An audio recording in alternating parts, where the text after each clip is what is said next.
Today I'm going on a food tour. I've never been on a food tour here in Seoul, South Korea. So let's go on this tour and take a look and see what exciting things we can eat and taste along the way.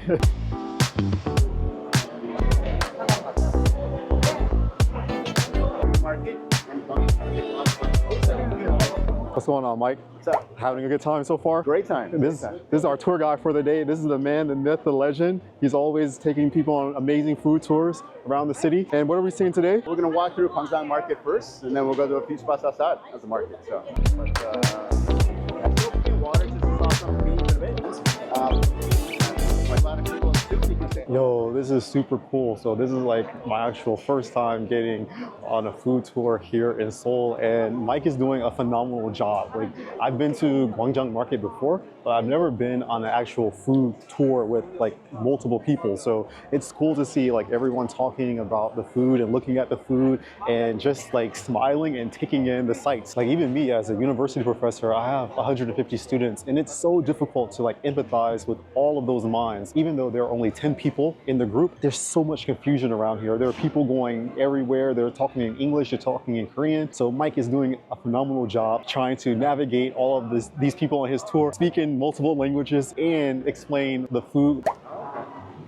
It really kind of reminds me of the time when I was a camp counselor in France. I had like 30 different students. I had to speak in French and English, and it was just like a hassle. So I definitely empathize with Mike.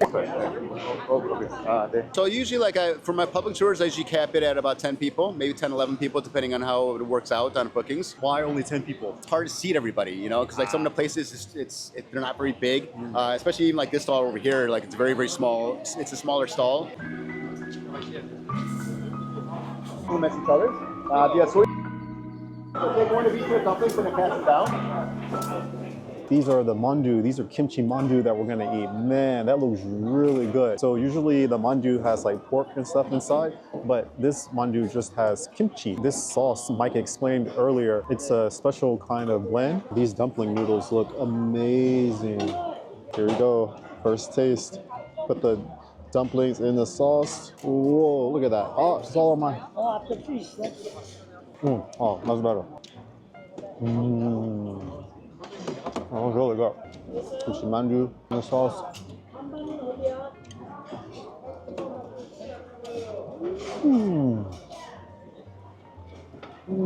Wow, I almost left my camera at the food stall. Man, that would have been crazy.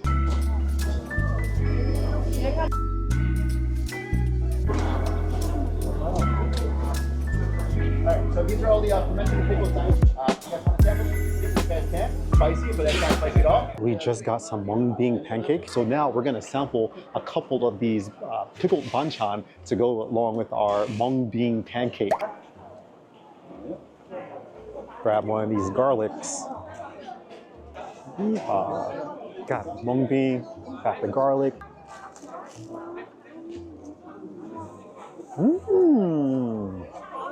That's a good combination. This mung bean, like on the outside, is really crunchy, but on the inside, it's super, super soft. With the pickled garlic, wow, it kind of adds like a kind of sweet and sour taste. Quick note, let me explain to you why you need a tour guide for food. A couple of the tourists, they just looked at one of the side dishes, one of the pickled side dishes, and they thought that it was like silkworm larvae because the way that it's shaped, it looks like some silkworms. It looks like some kind of bug. Mike came over and he explained exactly what they were. The tourists, once they heard the information, their faces like lit up. This is one of the reasons why I think, yeah, having a guide for your food experience here in Seoul, you're gonna learn so much more if you have a guide than if you were on your own. So we're going down now to a beef tartar alley down here. Also, I think Mike said that we can try some live octopus, and it's the most fresh or the freshest here in, some guys look at my camera, but yeah, down here in this alley, we can have the freshest octopus that there is.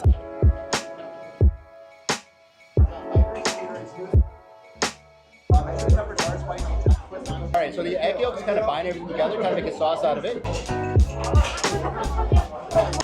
Okay, dipped it in some of the sauce. Wow, it looks very appetizing. Oh, not bad with the sauce. The sesame sauce, right? Gonna brave the wild wonders of the octopus. Gotta get some sauce with it first. It is moving a little bit. Here we go, moment of truth. Whoa. You're not scared to eat it? Wow, better than me. And this is the results of the end of the food tour. That beef tartare was pretty good, and it was so fun and cool to watch the tourists eat the octopus. Some of them actually like looked like pros, but others are kind of like apprehensive about eating it, but they ate it very well. So now we're going to go eat some dessert.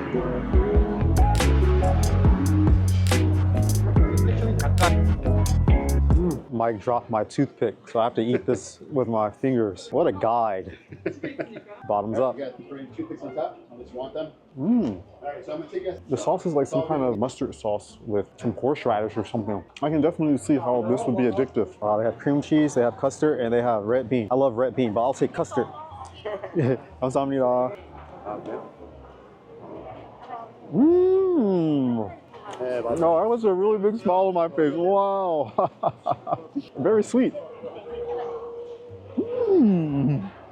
Yo, this is so cool. So the food tour actually goes outside. I thought it was gonna stay in one place, but we're actually outside heading to another venue. It ran throughout the city, just stand on both sides, on greenery, the walkways, things like that.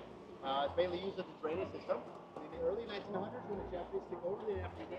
Mike just explained something really cool. 𝐷𝐸𝐺.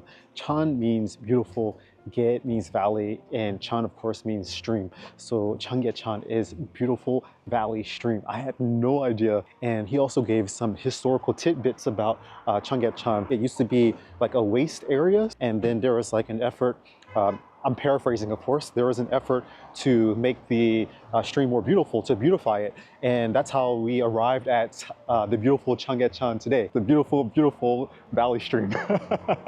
It's also so cool how like, this is the group, this is the food tour group here. At the beginning, like the first two stops, everyone was so, not apprehensive, well yeah, a bit apprehensive to like talk to each other, you know, a bit reticent. But after the second place when they had soju, so it took the soju for people to start like opening up and start talking. And even me, I started talking to people. I'm okay to talk to anyone, but I didn't want to kind of like break the mood, and this is Mike's tour, so I didn't want to like, you know, jump into it and just, you know, try to steal the show or anything like that. Now everyone is actually becoming friends, so we started exchanging contact information and things like that. So this is another like benefit of going on a food tour here in Seoul. You can make new friends very easily. For you guys, before we walk in.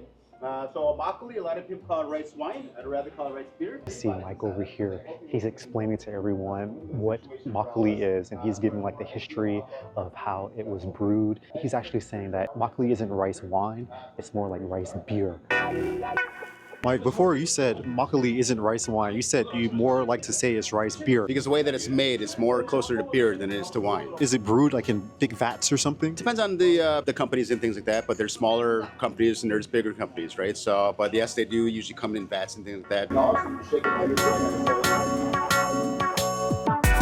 Everyone's drinking their makgeolli, and as you know, Francois doesn't drink alcohol, but guess what I do drink?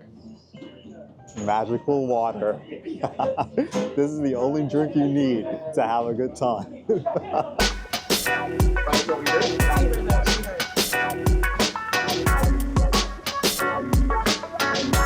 Francois doesn't drink alcohol, but this makgeolli actually sounds pretty healthy, and I'm not gonna drink so much. I'm just gonna have a little taste. It's supposed to be healthy and good for brain function.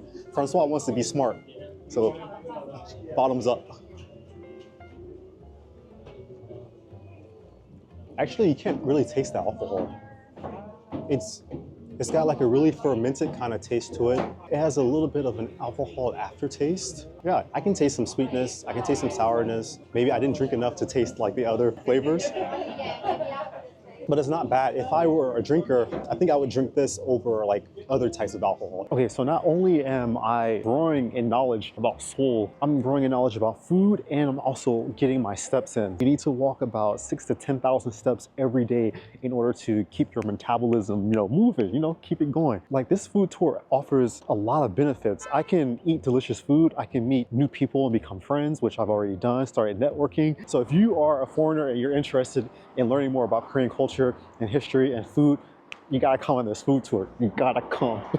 Mike is explaining now about how if you get lost in any of these small alleys in Korea or in Seoul and it's very dark, then it usually means that there are really good restaurants here. So don't worry if you get lost in Seoul, you'll always find something delicious to eat. So we're gonna go now to another one of his secret spots and try out some of this delicious food. Okay, now we're at a new place. I don't know what we're gonna eat here. I have no idea what's going on, but I'm sure it's gonna be good.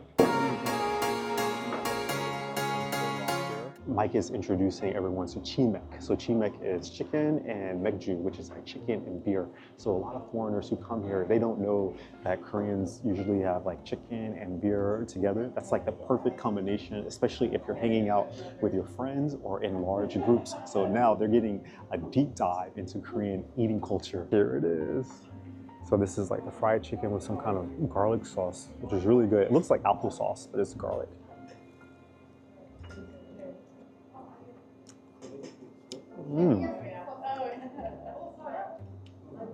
Okay, I said I was full.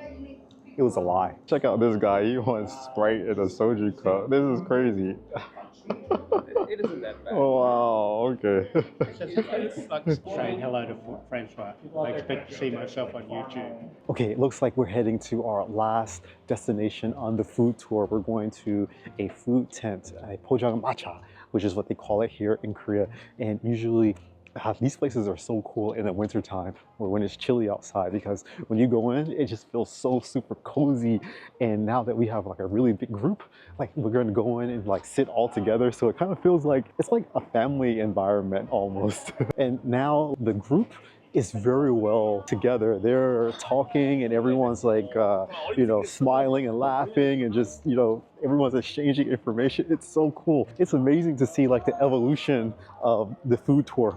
Seriously, I just remember at the beginning, everyone was just like, hi. But now they're just like open, and it's amazing what food does to the human body, to the human spirit. It brings people together. And these people are from like all walks of life, from different places around the world. It's just, we're brought together by food. Okay, Mike's gonna show his amazing soju art. No, 𝐿𝐥 making skills. He's gonna do his thing. You watch.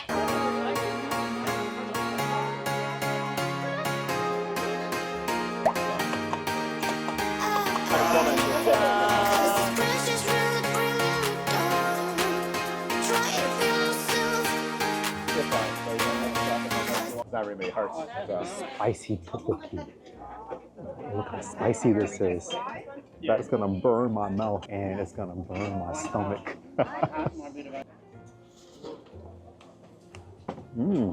Actually not that spicy. Maybe I've been living in Korea too long. Oh, I was wrong. Look at that. That's so cute.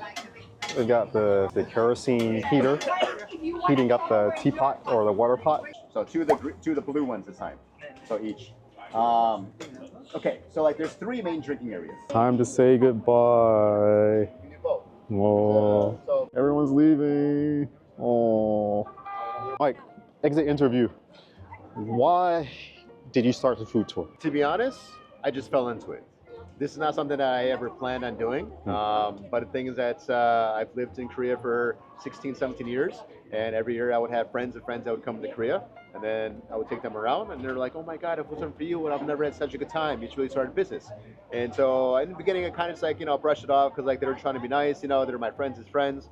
But then every group would tell me the same thing. So I'm like, maybe I'm actually good at this. Okay, the food tour is over. Everyone has gone home, which is the sad part.